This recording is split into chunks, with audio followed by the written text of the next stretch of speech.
దొంగ అఘోరి శ్రీనివాస్ గారు వర్షిని. నేను ఫస్ట్ నుంచి చెప్తూనే ఉన్నా, వీడు fake Aghori fake Aghori fake Aghori అని.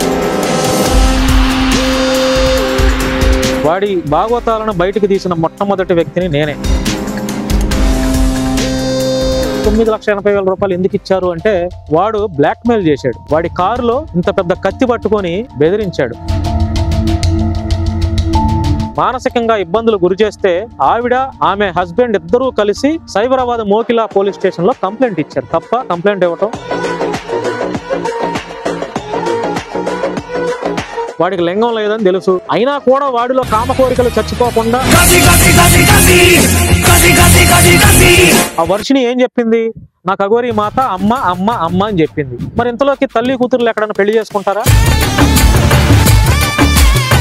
వాడికి లింగం లేకుండానే ఇంతమంది పెళ్లిళ్ళు చేసుకుని ఇంతమంది ఆడపిల్లలు విసురు తీస్తున్నాడంటే, ఆ పార్ట్ నిజంగా ఉంటే వీడి ఖాతాలో దాదాపు ఈ పాటికి 100 మంది అమ్మాయిలు బలైపోయేవాళ్ళు.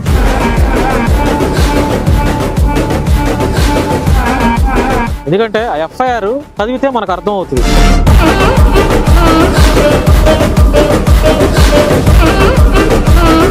వాస్తవం అఘోరి గారి మీద కంప్లైంట్ అయింది, అంత మాత్రాన బాధితురాలు మీడియా ముఖంగా రావాలని రూల్ ఏమన్నా? రారు. కంప్లైంట్ ఇచ్చారు, ఎఫ్ఐఆర్ ఉంది, దాని ఆధారంగా బేస్ చేసుకుని ఈ దొంగ అఘోరి గారిని జైలుకి ఎలా పంపించాలి లీగల్ గానే ప్రయత్నం చేయాలి. ఈ అఘోరి గాడి 100% జైలుకి వెళ్ళాలి. జైలుకి వెళ్తేనే వాడు రెండోసారి బుద్ధి తెచ్చుకొని ఏ ఆడపిల్లని నాశనం చేయడు. అలాగే మీరు కూడా దయచేసి, నేను చేతులు జోడించి మీ అందరికి రిక్వెస్ట్ చేస్తున్నా, అందరికీ నమస్కారం, వెల్కమ్ టు శశి టీవీ. నేను భాను మేకల. మనందరం ఊహించినట్టే జరిగింది. ఏ విషయం? దొంగ అఘోరి శ్రీనివాస్ గారు వర్షిని. నేను ఫస్ట్ నుంచి చెప్తూనే ఉన్నా, వీడు fake Aghori fake Aghori fake Aghori అని. మరి కొన్ని మీడియా ఛానల్స్ ఎందుకు ఎంటర్టైన్ చేస్తున్నాయో నాకైతే అర్థం కావట్లా. నేను మొదటి నుంచి కూడా చెప్తున్నా, మనకు అనేక సమస్యలు ఉన్నాయి. మనకు కంటెంట్ కావాలి అనుకుంటే అనేక సమస్యలు ఉన్నాయి. హ్యాపీగా చేసుకోవచ్చు. ఒక దొంగ నా కొడుకుని ఎందుకు కొంతమంది మీడియా ఛానల్స్ వాళ్ళు ఎంటర్టైన్ చేస్తున్నారు నాకు అర్థం కావట్లా. ఈరోజు వాడి భాగవతాలను బయటికి తీసిన మొట్టమొదటి వ్యక్తిని నేనే. సైబరాబాద్ మోకిలా పోలీస్ స్టేషన్లో వాడి మీద ఎఫ్ఐఆర్ అయింది. ఆ ఎఫ్ఐఆర్ చేసిన మహిళ తెలుసు. 9,80,000 రూపాయల చీటింగ్ చేశాడు. ఆ మహిళకి పూజలు చేస్తాను అంటే, ఇప్పుడు ఎవరైనా సరే పూజలు చేస్తారంటే తప్పేముందండి, డబ్బులు ఇస్తారు. తప్పేముంది? ఒక క్రిస్టియన్స్ ఉన్నారు, పాస్టర్స్ ప్రేయర్ చేస్తే డబ్బులు ఇస్తారుగా.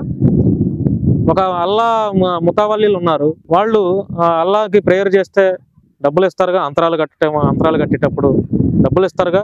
ఒక హిందూ బాబాలు ఉన్నారు, వాళ్ళు పూజలు చేస్తే డబ్బులు ఇస్తారు కదా. అలాగే వాడు అఘోరి రూపంలో ఉన్నాడు కాబట్టి నిజమే అని నమ్మినటువంటి భక్తురాళ్ళు కొంతమంది, చాలా మంది డబ్బులు ఇచ్చారు. చాలా మంది.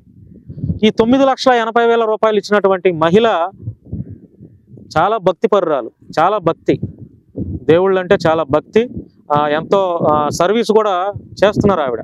మరి ఆవిడ నమ్మి, దేవుళ్ళంటే నమ్మి, అఘోరాలంటే కూడా నమ్మకంతో పూజలు చేస్తాను అంటే, పూజలు అంటే ఏంటి? మంచి జరగటం కోసం, సమాజం మంచి జరగటం కోసం, సమాజం బాగు కోసం ఆవిడ 9,80,000 రూపాయలు ఇచ్చారు. అది యోని పూజ కాదు, మరే పూజ కాదు. ఎందుకంటే ఆ ఎఫ్ఐఆర్ చదివితే మనకు అర్థమవుతుంది. సైబరాబాద్ మోకిలా పోలీస్ స్టేషన్లో ఉన్నటువంటి ఎఫ్ఐఆర్ చదివితే అర్థమవుతుంది. సరే, ఎఫ్ఐఆర్లో పూర్తిగా చదవకపోయినా కూడా ఆ యొక్క సారాంశం ఏంటంటే, 9,80,000 రూపాయలు ఎందుకు ఇచ్చారు అంటే, సమాజం బాగు కోసం, సమాజంలో అందరూ బాగుండాలని చెప్పి పూజలు చేయించారు. అంతేకాకుండా వారు చేసే పనిలో కూడా వాళ్ళకి మంచి జరగాలని చెప్పి పూజలు చేయించారు. అది తప్ప కాదు. అలా 9,80,000 రూపాయలు ఇచ్చినా కూడా మరలా ఇంకొక 5 లక్షల రూపాయలు కావాలని చెప్పి వాడు బ్లాక్ మెయిల్ చేశాడు. వాడి కారులో ఇంత పెద్ద కత్తి పట్టుకొని బెదిరించాడు ఆవిడ్ని. ఫోన్లు చేసి హెరాస్మెంట్ చేశాడు, బ్లాక్ మెయిల్ చేశాడు, నిన్ను చంపేస్తామని బెదిరించాడు, గన్నుతో షూట్ చేస్తామని బెదిరించాడంట. ఇవన్నీ ఆవిడ స్వయంగా నేను స్టింగ్ ఆపరేషన్ చేస్తే నాకు తెలిసినటువంటి విషయాలు. అసలు కత్తి పట్టుకొని తిరగమని చట్టం, ఆ కత్తి పట్టుకొని తిరగాలని చెప్పి హక్కు అక్కడ వాడికి ఎవరిచ్చారండి? ఈ దొంగ అఘోరి గాడికి ఎవడిచ్చాడు? వాడి కారులో ఇంత పెద్ద కత్తి ఉంటుంది. ఎందుకు ఉంటుంది? అది ఏం చేద్దామని? మారణాయుధాలు పెట్టుకొని తిరగటానికి. 9,80,000 రూపాయలు ఇచ్చింది కాక మరొక 5 లక్షల రూపాయలు ఇవ్వాలి అని ఆవిడని బ్లాక్మెయిల్ చేసి, బెదిరించి, హెరాస్మెంట్ చేసి, మానసికంగా ఇబ్బందులు గురి చేస్తే ఆవిడ, ఆమె హస్బెండ్ ఇద్దరూ కలిసి సైబరాబాద్ మోకిలా పోలీస్ స్టేషన్లో కంప్లైంట్ ఇచ్చారు. తప్ప కంప్లైంట్ ఇవ్వటం? ఈరోజు కంప్లైంట్ ఇచ్చిన ప్రతి ఒక్క బాధితురాలు మీడియా ముందుకు రావాలని రూల్ ఏమైనా ఉందా చెప్పండి? అంటే ఈ వర్షిణిలాగా లేకపోతే ఈ అఘోరిగాళ్లాగా పరువు మర్యాదలు లేని కుటుంబాలే ఉంటాయా ఈ 2 తెలుగు రాష్ట్రాల్లో చెప్పండి? లేకపోతే సిగ్గిడి చేసి పరువు మర్యాదలను పక్కన పెట్టేసేసి బజార్ ఎక్కే పరిస్థితుల్లో ఉంటారా ఎవడైనా చెప్పండి? కంప్లైంట్ ఇచ్చారు, వాస్తవమే. కంప్లైంట్ నెంబర్ ఎఫ్ఐఆర్ అయింది, వాస్తవమే. అఘోరిగాడి మీద కంప్లైంట్ అయింది. అంత మాత్రాన బాధితురాలు మీడియా ముఖంగా రావాలని రూల్ ఏమన్నా రారండి. వారు నమ్మారు, పూజలు చేస్తాను, మంచి జరగడం కోసం పూజలు చేస్తానంటే డబ్బులు వేశారు, మోసం చేశాడు అఘోరిగాడు. ఓకే, వదిలేశారు, లైట్ తీసుకున్నారు. ఆవిడ్ని బ్లాక్మెయిల్ చేస్తున్నాడు, హెరాస్మెంట్ చేస్తున్నాడు, మెంటల్గా ఇబ్బంది పెడుతున్నాడు. తట్టుకోలేక లీగల్గా పోలీస్ వారికి కంప్లైంట్ ఇచ్చింది. కంప్లైంట్ ఇచ్చిన దాని మీద ఎఫ్ఐఆర్ కట్టారు, పోలీస్ వారు ఎఫ్ఐఆర్ కట్టారు, అయిపోయింది. ఆ ఎఫ్ఐఆర్ కాపీని మన మీడియా ఛానల్లో చూపిస్తూ వాళ్ళని బయటికి తేవాల్సిన అవసరం ఏముందండి? వాళ్ళకి ఒక ప్రైవసీ ఉంటుంది కదా చెప్పండి, వాళ్ళకి ఒక గౌరవ మర్యాదలు సొసైటీలో ఉంటాయి కదా, బయటకు తేవాల్సిన అవసరం ఏముంది? కంప్లైంట్ ఇచ్చారు, ఎఫ్ఐఆర్ ఉంది, దాని ఆధారంగా బేస్ చేసుకుని ఈ దొంగ అఘోరిగాడిని జైలుకి ఎలా పంపించాలి లీగల్గానే ప్రయత్నం చేయాలి. కంప్లైంట్ ఇచ్చిన ప్రతి వారం బాధితురాలని మనం బయటకు తీసుకొచ్చి మాట్లాడేంత ఎందుకండి? నేను ఫస్ట్ నుంచి చెప్తూనే ఉన్నా, ఎవరికైనా అఘోరి గారి గురించి పూర్తి విషయాలు తెలియాలంటే నాకు కాంటాక్ట్ చేయండి, నన్ను అడగండి. అవసరమైతే మీ ఛానల్కి వచ్చి మాట్లాడతాను, విత్ ప్రూఫ్స్ పట్టుకొని మాట్లాడతాను, లేదంటే ఫోన్ కాల్స్ తీసుకున్నా కూడా నేను మాట్లాడతాను. ఇది ప్రతి మీడియా వారికి, మా మీడియా సహోదరులకి, మీడియా సోదరులకి, సోదరి అందరికీ నేను చెప్తున్నాను. అఘోరి గాడి దొంగ, వాడు మోసగాడు, వాడు ఇదే కాదు, ఈ అడ్వకేట్ రాధిక అనే అమ్మాయి దగ్గర 3 లక్షలు తీసుకున్నాడని ఒక ఆరోపణ వస్తుంది. ఆ అమ్మాయి ఆల్రెడీ చెప్పింది, ఆ అమ్మాయికి తాళి కట్టాడు. తర్వాత ఈ వర్షిణిని మాయమాటలు చేసి ట్రాప్ చేసి ఇప్పుడు నిన్న ఈ అమ్మాయికి తాళి కట్టాడు. అంటే సొసైటీకి ఏం మెసేజ్ ఇస్తున్నట్టు? ఏం మెసేజ్ ఇస్తున్నట్టు అండి ఈ అఘోరిగాడు దొంగ? చిచ్చి అఘోరిగాడు కాదు, ఈ శ్రీనివాస్ గాడు సొసైటీకి ఏం మెసేజ్ ఇస్తున్నట్టు? ఎంత ఫూల్ని చేస్తున్నారు వీళ్ళు ప్రజల్ని. ఆ వర్షిణి ఏం చెప్పింది? నాకు అఘోరి మాత అమ్మ అమ్మ అమ్మ అని చెప్పింది. వీడేం చెప్పాడు? నా కూతురు నా కన్నబిడ్డలాగా సాక్కుంటాను, తన యొక్క రెస్పాన్సిబిలిటీస్ బాధ్యతలన్నీ నావే అని చెప్పి వీడన్నాడు. మరి నమ్మారుగా జనాలంతా. మరి ఇంతలోకి తల్లి కూతురులు ఎక్కడన్నా పెళ్లి చేసుకుంటారా? లోక కళ్యాణం అంటే ఇదే? లోక కళ్యాణం అంటే ఇదే? సనాతన ధర్మాన్ని కాపాడుతా అన్నాడు, ఆడపిల్లల మానభంగాలను కాపాడుతాను, ఆడపిల్లలకి సంరక్షణ నా ధ్యేయం అన్నాడు, నా ధర్మం అన్నాడు. గో సంరక్షణ చేయటమే నా ధర్మం అన్నాడు, ఆడపిల్లలను కాపాడటమే నా ధర్మం అన్నాడు. ఏం చేశాడండి? ఒక్కొక్కళ్ళని, వాడికి లింగం లేకపోయినా కూడా ఆడపిల్లలను కాపాడుకుంటా పోతానన్న వాడు లింగం లేకపోయినా కూడా ఆడపిల్లలను పెళ్లి చేసుకుంటూ పోతున్నాడు. ఏంటండి ఇది? ఏం మెసేజ్ ఇస్తున్నట్టు సమాజానికి? నాకైతే వీడి న్యూస్ నాన్ సెన్స్గా ఉందండి. మా ఈ శశి ఛానల్లో అఘోరిగాడి న్యూస్ టెలికాస్ట్ చేయడం కూడా మాకు ఇష్టం లేదు. కాకపోతే నేను చేసే మాటలు, నేను చెప్పే మాటలు, నేను చేసే ఆ వీడియో మీద కాస్త ప్రజలు నమ్మకం పెట్టుకున్నారు కాబట్టి నేను మాట్లాడాల్సి వస్తుంది. నాకైతే అఘోరిగాడి న్యూస్ వేయాలనే ఇంట్రెస్ట్ కూడా లేదండి. ఎందుకంటే అంత నాన్ సెన్స్. వాడు దొంగ అని ప్రజలకు తెలిసిపోయింది, వాడు ఫేక్ అని ప్రజలకు తెలిసిపోయింది, వాడు ట్రాన్స్జెండర్ అని అందరికీ అర్థమైపోయింది, వాడు వర్షిని ట్రాప్ చేశాడని అందరికీ అర్థమైపోయింది, ఆ రాధిక అనే అమ్మాయిని కూడా ట్రాప్ చేసి పెళ్లి చేసుకున్నాడని మోసం చేశాడని అందరికీ తెలిసిపోయింది, వాడికి దొంగ అని తెలిసిపోయింది, వాడికి సనాతన ధర్మం మీద అసలు లేదు, వాడికి జ్ఞానం లేదని నాకు తెలిసిపోయింది, హిందూ ధర్మం ఏం చెప్తుంది అనేది లేదు వాడికి మంత్రాలు రావు, వాడికి పూజలు రావు, వాడికి పూజలు చేయటం తెలియదు, సరిగ్గా మాట్లాడటం తెలియదు, పోలీసు వారిని తిడతాడు, పోలీసు వారిని బూతులు తిడతాడు, మనుషులను మనిషిగా చూడడం, వాడికి కామ కోరికలు. చాలామంది కామెంట్స్ ఏం పెడుతున్నారో తెలుసా? వాడికి లింగం లేకుండానే ఇంతమంది పెళ్లిళ్ళు చేసుకొని ఇంతమంది ఆడపిల్లలు ఉసురు తీస్తున్నాడంటే నిజంగా ఒక మగవాడికి ఏ ప్రైవేట్ పార్ట్ అయితే ఉంటుందో ఆ పార్ట్ నిజంగా ఉంటే వీడి ఖాతాలో దాదాపు ఈ పాటికి 100 మంది అమ్మాయిలు బలైపోయేవాళ్ళు. 100 మంది. వాడు ఇప్పటికీ వాడి మాటల్లో నా దగ్గర ఇంకా 11 మంది ఉన్నారు, క్రికెట్ టీం లాగా నేను రెడీ చేస్తున్నాను అంటాడు. అంటే వాడే చెప్తున్నాడు ఇంకా 10 మంది రెడీగా ఉన్నారని. ఆల్రెడీ ఒక 2 బయటకు వచ్చారు, వర్షిణిని, ఆ రాధిక అడ్వకేట్ అని అమ్మాయి. ఇప్పుడు ఇంకో 10 మంది ఉన్నారంటున్నారు. వీడి లిస్టులో ఈ మోకిలా పోలీస్ స్టేషన్లో ఫిర్యాదు చేసిన మహిళే కాదండి, ఇంకొక 4-5 బాధితులు కూడా ఉన్నారు, వాళ్ళు కూడా వస్తారంట. ఏ మాటకు ఆ మాట చెప్పాలి. శివరుద్ర స్వామి గారు చాలా ఫైట్ చేస్తున్నారండి.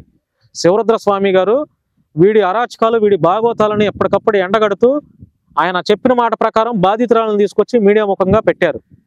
శివరుద్రస్వామి గారికి నిజంగా కృతజ్ఞతలు తెలియజేయాలి. ఎందుకంటే మీలాంటి వారు ఉండటం కూడా ఇట్లాంటి వాడి దొంగనా కొడుకులు ఆగడాలు సాగవు. ఇప్పుడు పెళ్లి చేసుకున్నాడు, మనందరం ఊహించిందే. పెళ్లి చేసుకుంటాను వాడు పబ్లిక్గా చెప్పాడు, ఘనంగా చేసుకుంటానని చెప్పాడు.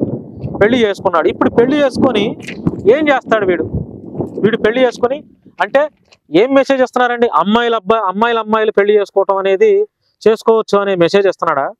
లేకపోతే ఆడపిల్లలు మీరందరూ వచ్చేసేయండి, మీ తల్లిదండ్రుల్ని కాదనకుండా మీ తల్లిదండ్రులను ఎదిరించేసి నా దగ్గరికి వచ్చేయండి, నేను కాపాడతానని మెసేజ్ ఇస్తున్నాడా? లేకపోతే మనం పెళ్లిళ్ళు అంటే వివాహ వ్యవస్థ ఏదైతే ఉందో భారతదేశ హిందూ సాంప్రదాయ ప్రకారం పెళ్లిళ్ళ వ్యవస్థ ఏదైతే ఉందో వివాహ వ్యవస్థ అదంతా పక్కకు పెట్టేసేసి అరే బాబు ఆడవాళ్ళు పెళ్లి చేసుకోండి ఏం కాదు అని మెసేజ్ ఇస్తున్నాడా? ఏం మెసేజ్ ఇస్తున్నాడు ఈ దొంగనా కొడుకు అఘోరిగాడు శ్రీనివాస్ గాడు? 10 లక్షలు ఈవిడ దగ్గర ఒక ఆవిడ దగ్గర 9,80,000 రూపాయలు దెబ్బేశాడు. కనీసం ఆ దెబ్బేసి ఇట్లాంటి వర్షిని లాంటి వాళ్ళకి పెట్టే బదులు వాడి తల్లిదండ్రులకు పెట్టచ్చు కదండి. ఆ మోసం చేసిన డబ్బు లేదో సరే మోసం చేసాడులే, నా తల్లిదండ్రులకు పెట్టాడులే, వాడి ఊరిలో వాడు అన్నా చెల్లెళ్ళకి పెట్టాడులే అని అనుకోవచ్చుగా. పోనీ అక్కడికైనా పెట్టాడా? ఆ తల్లిదండ్రులు ఎట్లా ఉంది పరిస్థితి, వాడి ఊరి పరిస్థితి ఏంటి, వాడి ఇల్లు పరిస్థితి ఏంటి, ఇక్కడ ఎట్లాగో మోసం చేశాడు. ఆ డబ్బు లేదు ఈ ఆడవాళ్ళకి తగలేసే బదులు తల్లిదండ్రులను బాగు చేసుకోవచ్చు కదా, తల్లిదండ్రులకు పెట్టుకోవచ్చు కదా, కనీసం వాళ్ళకు ముద్దైన అన్నం తింటారు కదా, అది జైల. వీడు ఆడవాళ్ళకి పెట్టుకోవటం. అసలు వాడి కారు ఎక్కడది, ఎవరు ఇచ్చారు, వాడు ఎంత పెట్టి కారు కొన్నాడు, వీడి పెట్రోల్ ఖర్చులు ఎక్కడికి వస్తున్నాయి, వీడి డీజిల్కి ఎట్లా వస్తుంది, వీడి మెయింటెనెన్స్ ఎట్లా వస్తుంది డబ్బులు. వాడు కారులో తల్వారు పెట్టుకొని తిరగడం, కత్తి అంత పెద్ద కత్తి పట్టుకొని తిరగడానికి వాడికి పర్మిషన్ ఎవడిచ్చాడు? నిజంగా పోలీసు వారు స్ట్రిక్ట్ యాక్షన్ తీసుకోవాలండి. ఆల్రెడీ నేను మంగళగిరి పోలీస్ స్టేషన్లో కంప్లైంట్ ఇచ్చాను. ఈ రోజు కూడా ఆ ఇచ్చిన కంప్లైంట్ మీద పోలీసు వారు ఏం చర్యలు తీసుకున్నారని అడగటానికి కూడా వెళ్తాను, ఈ రోజు సాయంత్రం లోపు వెళ్తాను. దయచేసి మీడియా వారికి కూడా నేను చెప్పేది ఏంటంటే సోషల్ రెస్పాన్సిబిలిటీ, మనం కూడా ప్రజలకు ఉపయోగపడే పనులు చేయాలి. మన మీడియా ఛానళ్ళు కూడా ప్రజల కోసమే ఉన్నాము, ప్రజల వంతున వకాలత పుచ్చుకొని ప్రజల కోసం ప్రజల తరపున గొంతెత్తటానికే మనందరం ఉన్నాము అని మీరు గనక నమ్మితే, మీరు అనుకుంటే, నిజంగా ప్రజల కోసమే మీరు ఉన్నారని అనుకుంటే నాతో పాటు మీరు కూడా సపోర్ట్ చేయండి. ఆ లోకల్గా ఉన్నటువంటి పోలీస్ స్టేషన్లో మీరు కూడా కనీసం 5గురైనా వీళ్ళు కంప్లైంట్ చేస్తే పోలీసు వారు ఇమీడియట్గా వాడి మీద యాక్షన్ తీసుకుంటారు. ఎందుకంటే మనం మీడియాలో వ్యూవర్షిప్ కాదండి మెయిన్. వ్యూవర్షిప్ వస్తుందా, లేకపోతే మనం మంచి వాళ్ళతో ఇంటర్వ్యూస్ చేసామా, ఇవి కాదండి మెయిన్. మీడియా అంటే ఒక విలువలు ఎథికల్గా కనీసం ఒక పనైనా అరే ఈరోజు నేను జెన్యూన్గా పనిచేశాను రా, ఈరోజు జెన్యూన్గా ఒక ఆడపిల్ల తరపున నేను నిలబడ్డాను రా అని మనకు సాటిస్ఫాక్షన్ ఉండాలండి. మనం వర్క్ చేసేటప్పుడు మన సాటిస్ఫాక్షన్ ఉండాలి. నేనేదో ఈరోజు నీతి కబుర్లు లేకపోతే నేనేదో ఇట్లాగే ఉండాలని నేను చెప్పట్లేదు. నేను అనేక విషయాలపైన జర్నలిజంలో గొంతెత్తే నా వాయిస్ రైజ్ చేశా. అనేక విషయాలపైన వాయిస్ రైజ్ చేస్తుంటే నా మీద ఒక 4-5 కేసులు కూడా పెట్టారు. నా మీద ఎటువంటి మర్డర్ కేసు లేదు, ఏ దొంగతనం కేసు లేదు, ఏ చీటింగ్ కేసు లేదు, అమ్మాయిలను ఏడిపించిన కేసు లేదు, డ్రంక్ అండ్ డ్రైవ్ కేసు లేదు, ర్యాష్ డ్రైవింగ్ కేసు లేదు, ఏం లేవు. ఆడపిల్లలకు డబ్బులు తీసుకొని ఎగ్గొట్టిన కేసులు లేవు. ప్రజా సమస్యల మీద గొంతెత్తి వాయిస్ రైజ్ చేస్తున్న తరుణంలో అక్రమ కేసులు పెట్టారు. నేను ఓపెన్గా చెప్తున్నా. సో నా యాటిట్యూడ్ అలా ఉంటుంది కాబట్టి నేను ఈరోజు ఒక ఆడపిల్లల్ని ఈ అఘోరిగాడి చెర నుంచి కాపాడాలి అన్న ఉద్దేశంతో సోషల్ రెస్పాన్సిబిలిటీతో నా వంతు నేను ప్రయత్నం చేస్తాను. కానీ నేను కోరుకునేది ఏంటంటే మన మీడియా సోదరుల నుంచి కూడా నా రిక్వెస్ట్ ఏంటంటే ఇది మన ఇంట్లో ఒక ఆడపిల్లకి జరిగితే మనం ఇలాగే మౌనంగా ఉంటామా? మన ఇంటిలో మన చెల్లినో అక్కనో ఆ అఘోరిగాడు దొంగ అఘోరిగాడు లేపుకెళ్ళిపోతే మనం మౌనంగా ఉంటామా? నేనైతే మౌనంగా ఉండను. ఎందుకంటే 100% మౌనంగా ఉండను. మీరు కూడా మీ ఇంట్లో ఒక అక్కనో చెల్లినో అఘోరిగాడు ఇట్లాగే చేస్తే మీరైతే ఎంత బాధ్యతగా పోలీస్ స్టేషన్కి వెళ్ళి న్యాయం కోసం కంప్లైంట్ ఇస్తారో అలాగే మీరు కూడా దయచేసి నేను చేతులు జోడించి మీ అందరికి రిక్వెస్ట్ చేస్తున్నా, మీరు కూడా వెళ్ళి అఘోరిగాడి బాగోతాల మీద అఘోరిగాడి అరాచకాల మీద కంప్లైంట్ ఇవ్వండి. ఎందుకంటే హిందూ ధర్మానికి మచ్చదేస్తున్నాడు, సనాతన ధర్మానికి మచ్చదేస్తున్నాడు. వాడు అరాచకాలు కంట్రోల్ చేయకపోతే కష్టం అండి. ఇంకా భవిష్యత్తులో రాబోయే రోజుల్లో చాలా దారుణాలు మనం చూడాల్సి వస్తుంది. ఇది చాలా నాన్సెన్స్గా ఉంది. నేను ఫస్ట్ నుంచి అదే చెప్తున్నా. నా చేతిలో వాడి మీద ఎఫ్ఐఆర్ కాపీ ఉంది, వాడి మీద పెట్టిన ఎఫ్ఐఆర్ కాపీ ఉంది. ఇది ఆల్రెడీ నా ఫస్ట్ ఇంటర్వ్యూలోనే గత 2-3 వీడియోస్లో చూపించా. వాడి ఆధార్ కార్డు ఉంది, వాడి ఆధార్ ఇది కూడా ఎవరి దగ్గర లేదు. ఇప్పుడు మన మీడియా ఛానల్ వాళ్ళ దగ్గర ఉన్నాయంటే అవి మన ద్వారా వెళ్ళినాయి. ఈ ఆధార్ కార్డు, వీడి బ్యాంక్ స్టేట్మెంట్, వీడి పాస్బుక్, ఇదంతా ఈ డబ్బులు వేసిన రిసిప్ట్ 4,80,000 రూపాయలు 5వ తారీఖు 2వ నెల 2025 4,80,000 రూపాయలు. తర్వాత ఇంకొక 5 లక్షల రూపాయలు 4వ తారీఖు 2వ నెల 2025, ఒకటి 4వ తారీఖు, ఒకటి 5వ తారీఖు. ఈ 2 రోజుల్లోనే 9,80,000 రూపాయల ట్రాన్సాక్షన్ వీడి అకౌంట్కి జరిగింది. అది కూడా దేనికి? ఆ డబ్బులు వేసిన వాళ్ళు ఎందుకు వేశారు? మంచి కోసం, అందరూ బాగుండాలని, వారు చేసే కార్యక్రమాలు కూడా మంచిగా అందరికీ బాగుండాలని, వాళ్ళు కూడా మంచిగా భవిష్యత్తులో బాగుండాలని పూజలు చేయించుకోవడం తప్పే లేదు కదా. నేను ఎవడైనా చేయించుకుంటాడు. అది ఇది వాడి చెక్ బుక్, వాడి చెక్ అకౌంట్ నెంబరు, ఇది వాడి పాస్బుక్. ఇవన్నీ నేనేనండి బయటకు తీసి అసలు వీడు ఏంటా అని చెప్పి వీడు పోలీసు వాళ్ళని తిడుతున్నాడు, ఎక్కడ పడితే అక్కడ న్యూసెన్స్ చేస్తున్నాడు, ఆత్మార్పణం చేసుకుంటాను అంటున్నాడు, లోక కళ్యాణం అంటున్నాడు, ఏ ఊర్లో అడుగుపెట్టినా ఆ ఊర్లో గోలగోల చేస్తున్నాడు, రోడ్డు మీద కారు ఆపి చేసి నాన్ సెన్స్ చేస్తున్నాడు. పోలీసు వాళ్ళని, గౌరవప్రదమైన మన రక్షక భటులుగా ఉన్నటువంటి పోలీసు వారిని కూడా ఇష్టం వచ్చినట్టు బూతులు తిడుతున్నాడు. అసలు వీడి కథ ఏంటి అని చెప్పి నేను వీడి మీద చాలా డెప్త్గా ఎంక్వైరీ చేయడం మొదలు పెట్టానండి. దీనివల్ల నాకు వచ్చిన లాభం ఏం లేదు. వీడి మీద ఎంక్వైరీ పెట్టి నా సమయాన్ని, నా విలువైన సమయాన్ని వాడి మీద పెట్టడం వల్ల నాకు వచ్చిన ఉపయోగం ఏం లేదు. కానీ కొన్ని భయంకరమైన నిజాలు తెలుస్తాయి, కొన్ని భయంకరమైన నిజాలు ప్రజలకు తెలుస్తాయి. కాబట్టి నేను ఈరోజు ఈ వీడియో చేస్తున్నానండి. దయచేసి అఘోరీగడి బాధితులు ఎవరైనా ఉంటే, ఒకవేళ వస్తే మనం ఒత్తిడి చేయొద్దండి, ఒత్తిడి చేయొద్దు. రకరకాలైన మనం 100 మీడియా ఛానళ్ళు ఉన్నాయి. ఒక ప్రెస్ మీట్ పెడితే 100 మంది పోతారు. 100 మందికి ఎక్కడ సమాధానం చెప్తారు చెప్పండి? శివరుద్ర స్వామి గారు ఆల్రెడీ చెప్తున్నారు డైరెక్ట్గా call records, Radhi I love you, నువ్వు లేకపోతే నేను ఉండలేను, వెరీ పెయిన్ఫుల్గా ఉంది అని చెప్పి ఒక మగోళ్ళలాగా మాట్లాడుతున్నాడు. ఆ కాల్ రికార్డ్ చాలు కదా. ఇంకా బాధితురాలను ఇబ్బంది పెట్టడం దేనికి? బాధితురాలు 100 ప్రశ్నలు ఇప్పుడు ఆల్రెడీ బయటకు వచ్చింది. బయటకు వచ్చిందంటే ఏమీ లేకుండానే ఒక మహిళ రోడ్డు మీదకి వస్తుందండి చెప్పండి? ఏమీ లేకుండానే పలానా అఘోరీగాడు నన్ను పెళ్లి చేసుకున్నాడు అని చెప్పి ఏమీ లేకుండానే బయటకు వస్తారా చెప్పండి? ఇప్పుడు ఆ ప్రియా చౌదరి గారు ఈ అఘోరీగాడిని సపోర్ట్ చేస్తూ వీడియో పెట్టారు కదా, మాట్లాడారు. ప్రియా చౌదరి గారు దీన్ని ఇప్పుడు ఆవిడ ఇనిషియేట్ తీసుకోవాలి. తీసుకొని ఫస్ట్ ఆవిడ వెళ్ళి కంప్లైంట్ ఇవ్వాలి పోలీస్ స్టేషన్లో.